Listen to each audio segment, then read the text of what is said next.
Party के प्रदेश अध्यक्ष भाई पप्पू चौहान जी, इस कार्यक्रम में उपस्थित हमारे विजय सम्राट जी विधायक जी, हमारे साथ आए श्याम रजक जी और हमारे सकलदेव बिंद जी लखीसराय के जिला अध्यक्ष हैं, दिनेश मुंगिया जी, विश्वनाथ जी, दिनेश अशोक आजाद जी प्रभारी जी, शशि चौहान जी, मनोज चौहान जी, रामअवतार केवट जी, सुरेश केवट जी, रामाशीष बिंद जी, सरवन निराला जी, अरविंद चौहान जी, भोला चौहान जी, नवल चौहान जी, चंदन शेखर चौहान जी, रामदेव चौहान जी, परमेश चौहान जी, सीताराम चौहान जी, दामोदर बिंद जी, रामदेव चौहान जी, श्रीराम चौहान जी, कृष्ण बिंद जी, पंकज केवट जी, पिंटू शर्मा जी, डॉक्टर जितेंद्र कुमार जी, अशोक चौहान जी, शशि चौहान जी, संतोष चौहान जी, धर्मेंद्र चौहान जी, ठाकुर चौहान जी, कपिल देव चौहान जी, परशुराम चौहान जी, परमेश्वर चौहान जी, ब्रजेश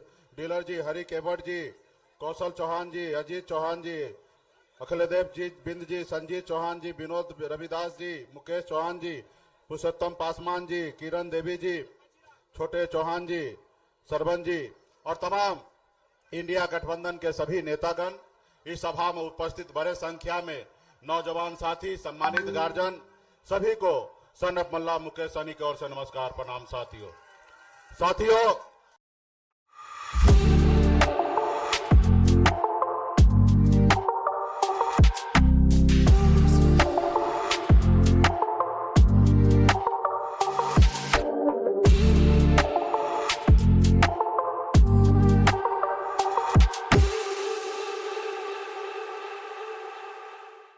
करूंगा, इन्होंने कहा कि 5 किलो चावल दे रहे हैं, तो मैं कहना चाहूंगा कि ये 5 किलो चावल भी कोई अपने बाबूजी के खजाना से नहीं दिया जाता है। ये जो चावल है ये देश का जनता का है और देश के जनता का खजाना का पैसे का चावल है। किसी कोई मेहरबानी हम पे नहीं कर रहा है साथियों, कोई मेहरबानी नहीं कर रहा है। ये चावल आज से बट रहा है, ये कांग्रेस के टाइम से ही चावल बट रहा है, तेल बट रहा है, राशन बट रहा है गरीब लोगों के लिए, और हमें नहीं चाहिए। हमें आपने जो वादा किया था कि 2 करोड़ युवा को हर साल में नौकरी चाहिए, आप हमारे बच्चे को नौकरी दे दीजिए, हमें चावल नहीं चाहिए। आप हमारे बच्चे के पढ़ने के लिए स्कूल बना दीजिए, हमें चावल नहीं चाहिए साथियों, चावल नहीं चाहिए। आप हमारे बच्चे के लिए हॉस्पिटल बना दीजिए इलाज कराने के लिए, हमें आप देश का सरकार का चावल नहीं चाहिए। तो इसलिए साथियों ये सरकार जो है वो आपका नहीं है, ये गरीब पिछड़ा का नहीं है, ये अडानी अंबानी टाटा का है, ये गरीब पिछड़ा का सरकार नहीं है साथियों। 10 साल पहले उन्होंने देश के प्रधानमंत्री क्या कहे थे कि आप हमें लाइए, हम इस देश में हर साल 2 करोड़ युवा को नौकरी देंगे। क्या ये नौकरी पूरा हुआ साथियों? चाहे हम हो या मोदी जी हो या हमारे भाई तेजस्वी प्रसाद यादव जी हो, हम लोग जनता का सेवक है, हम मालिक नहीं हैं। जनता का आशीर्वाद हमें अगर प्राप्त होता है तो हम जनता के लिए काम करने के लिए आते हैं साथियों, हम आपका मालिक नहीं है। आप जनता जो है हमारे मालिक है। और जो नेता जनता से झूठ बोले, जनता को गुमराह करे, वो नेता कभी आपका नहीं हो सकता साथियों, वो कभी अच्छा नेता नहीं हो सकता।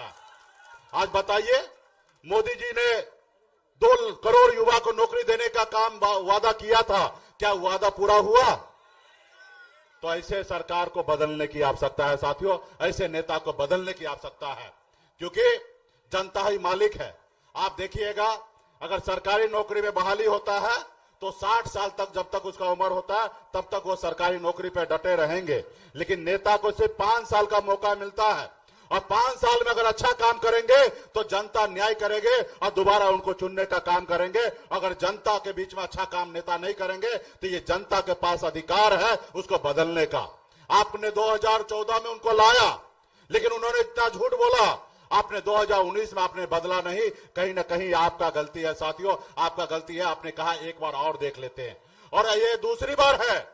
अगर दूसरी बार नहीं बदलिएगा तो कहीं ना कहीं आने वाला समय में हमारा संविधान खतरे में हो जाएगा साथियों, संविधान खतरे में हो जाएगा। आपको जो उन्होंने वादा किया, अपने दिल पे हाथ दीजिए कि वो अगर वह वादा पूरा किए तो निश्चित तौर पे उनको वोट मिलना चाहिए। अगर आपके वादा का खिलाफी किया, वादा पूरा नहीं किया, तो उनको बदलने की आवश्यकता साथियों, बदलने की आवश्यकता है। आज मोदी जी देखिए, 75 साल की उम्र हो गया। इस उम्र में लोग खटिया पर बैठकर हरे रामा हरे कृष्णा कहता है, लेकिन मोदी जी क्या कहते हैं कि देश की जनता हमको तीसरी बार मौका दीजिए, हम फिर से प्रधानमंत्री बनना चाहते। अब बताइए 75 साल की उम्र में तीसरी बार मौका चाहिए, लेकिन उन्होंने हमारे देश के युवा के साथ कैसा खिलवाड़ किया। हमारे देश का युवा जो देश के सरहद पर जाके सीने पे गोली खाने के लिए तैयार रहता है, उन्होंने एक योजना लाया, अग्निवीर योजना। वो भी योजना क्या है, आप 18 साल में ज्वाइनिंग कीजिए और 22 साल में रिटायर हो जाइए, यानी कि शादी करने से पहले आप रिटायर हो जाइए। मात्र 4 साल का नौकरी, वो भी कॉन्ट्रैक्ट पे नौकरी है साथियों। आप बताइए, हमारे देश के 4 साल में युवा को रिटायर और 75 साल के बाद वो प्रधानमंत्री बनना है। तो इसलिए साथियों, अपने हक अधिकार के लिए लड़ाई लड़िए। और खास करके हमारे वीआईपी पार्टी के हमारे जितने भी बींद बेलदार, नोनिया, मला, चाय, तियर, बनपर जितने भी हैं, आप सभी से आग्रह है, आप सभी ने हाथ में गंगा जल लेकर संकल्प लिया था कि आरक्षण नहीं तो भाजपा को वोट नहीं, आपने ये नारा दिया था। और वो समय आ चुका है अपने हक अधिकार के लिए, अपने बच्चे का भविष्य के लिए ऐसे सरकार को बदलने का साथियों। ऐसे सरकार को जो आपसे वादा किया हुआ वादा वो कहीं ना कहीं वो भूल गया और आपके हक अधिकार नहीं दे रहा साथियों। तो तमाम हमारे जितने भी पार्टी के नेतागण हैं, आप सभी को धन्यवाद देता हूं। और मजबूती से आपके प्रत्याशी जो है बहन अर्चना जी हैं, उनको आप लोग 1 नंबर बटन पे दबाकर आप उनको भारी मतों से विजय बनाइए। और नवादा से भी हमारे सरपंच जी हैं और यहाँ पे हमारे चौहान भाई का रिश्तेदारी नवादा तक है, हर घर में एक शादी ब्याह है। आप लोग वहां पे टेलीफोन करके कहिए कि हमारा प्रत्याशी जो है सरपंच जी है, उनको नवादा में जिताइए और यहाँ पे बहन अर्चना रविदास जी को जिताइए। और मजबूती से हमारा सरकार बनेगा, यूपीए का सरकार बनेगा। और आने वाला समय में जो आरक्षण की लड़ाई है निश्चित तौर पर पूरा होगा साथियों, निश्चित तौर पर पूरा होगा। तमाम हमारे साथी को बहुत बहुत धन्यवाद साथियों। हाँ, शांति शांति शांति, शांत भाई, शांत शांत शांत। हार को जीत की दुआ मिल गई, गर्म मौसम में भी ठंड हवा मिल गई। तेजस्वी जी और मुकेश सहनी आने के बाद दोनों लोकसभा प्रत्याशी को जीत की दवा मिल गई, जीत की दुआ मिल गई। अब माननीय तेजस्वी जी आवे और सभा को संबोधित करने का काम करें।